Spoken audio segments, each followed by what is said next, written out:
Hey guys, Brad Gilmore here. Want to give a big shout out to our title sponsor, Walker Texas Lawyer. If you or a loved one have been injured in an accident, whether that be a car, truck, motorcycle accident, or some kind of other issue, hit up Walker Texas Lawyer at 713-552-1117 or walkertexaslawyer.com. Oh, Brad, what have you done now? Broadcasting live from Houston, Texas, and around the world.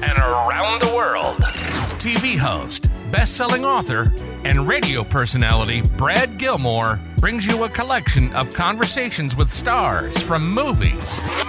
Matthew McConaughey. Brad Gilmore. Mark Wahlberg. Hey, how are you?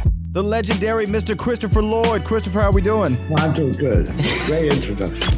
Television. Jimmy Fallon joins us this morning. Jimmy, how you doing, my friend? Good morning. Thank you so much, Brad, for having me. I appreciate this, bud. Kelly Ripa. Brad, thank you for having me.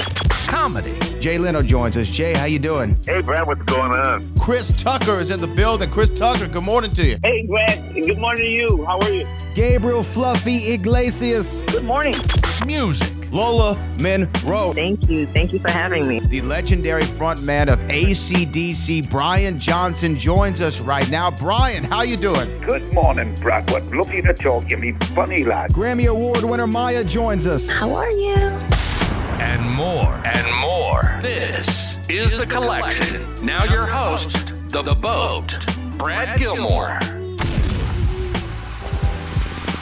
And we've been talking about this movie, it seems like for days now, because it's such an important film and it's so necessary right now in the world. And joining me is the star of the film, the Academy Award-winning actress herself, Miss Hilary Swank is with us. Hilary, how are you?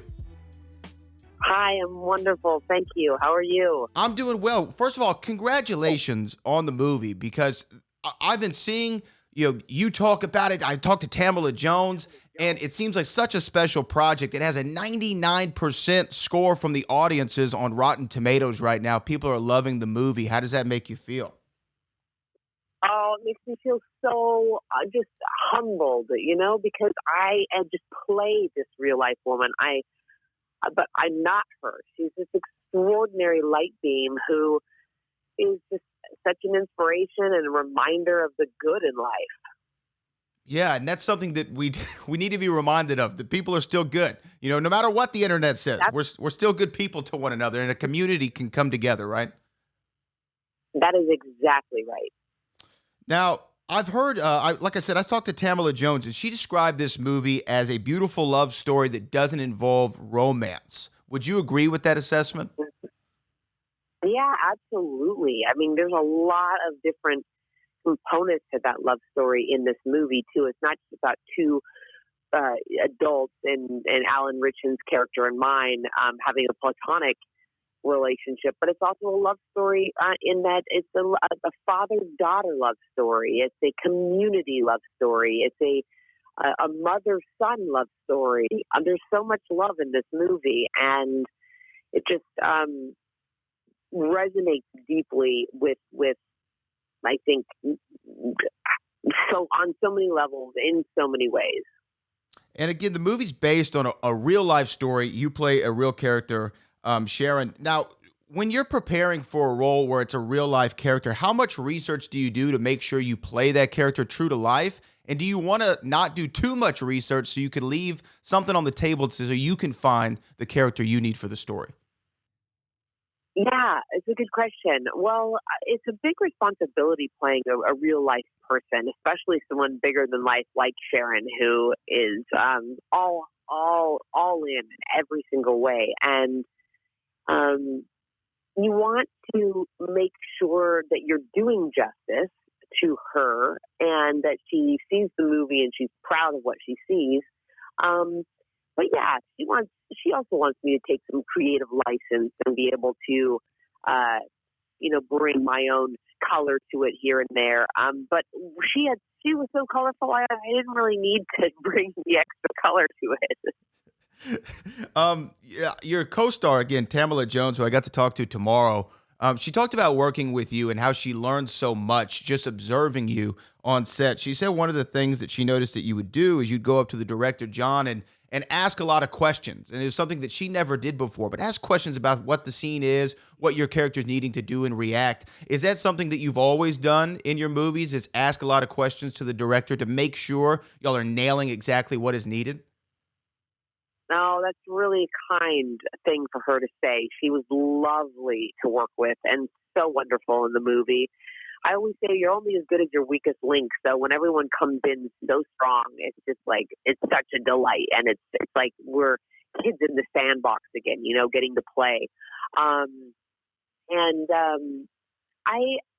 think my whole job is to be an investigator. I investigate everything. I break down every scene. I try and put the pieces together of where each character is in relationship to each other in every moment. And a lot of that does garner asking questions, and making sure that, we're all kind of on that same page so that it makes its way to the screen. Because, each person, like, you're an individual and you have specificities about you. So if I were to play you, I'd want to make sure we were capturing all of that. And a lot of questions would come with that.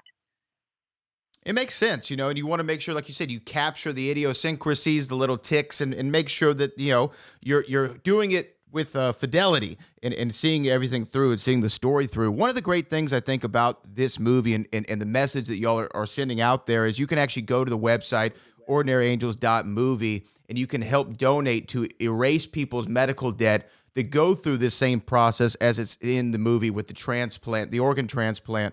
Was that something that was important for you to do? I donated myself this morning, but was that an important thing for you all to try to do to make sure that you can reach as many families as possible with this film? Well, thank you for donating. Really appreciate that. And, I didn't, of course I know people have debt, and of course I know people have this debilitating medical debt, but I didn't know that we were actually going to be able to partner with someone like RIP in order to eradicate people's debt and help them move on with their new health. And so it's a beautiful thing when people can come together like that as well, through a movie and through art. So what a blessing. And, thanks to everyone who has that ability to donate and help others in that way. My mother and father saw the movie a couple of days ago, actually, and I asked my mom, afterward, hey, what'd you think of the film? And this is exactly what she said. She said the end of the movie was one of the best I've ever seen. People clapped in our theater. I'm sure the reaction that you were looking for from a touching story and a touching love story. How do you feel that we can bring back a sense of community and faith all around the world, really? But how can we better impact our own communities, in your opinion? Oh, I love to hear that. It gave me chills, and it gave me chills because it is a true story. So it's not it would be great too if it was fictionalized and we were just had written something that was inspirational and feel good. But in the end, this is a true story. And so it is a reminder that there is good out there and there is good in each person. We just kind of have to get back in touch with that and look at our neighbor and treat them as we would ourselves. Just even a small act of kindness. Sharon did a big act of kindness, but we can do something small every single day to bring a smile to someone's face that then, is that trickle down effect that really does make change. And to just remember that, we're all more alike than we put out there. We all want to give and receive love. We all want to find our purpose. We all want to walk in life with a sense of meaning and so just think about that, today, everybody, if everyone could just think about that and then it becomes a habit, It does. It can become a habit. A little act of kindness goes a long way. I also encourage everyone to be an organ donor, like I am. If you can help somebody in the afterlife, you should definitely do it and help people while you're still here, like this movie is doing. It's opening our eyes and opening our hearts. Ordinary Angels is in theaters now. Hilary Swank, thank you so much for joining me this morning. It was a pleasure and an honor to speak with you. Thank you. You too. I appreciate it so much.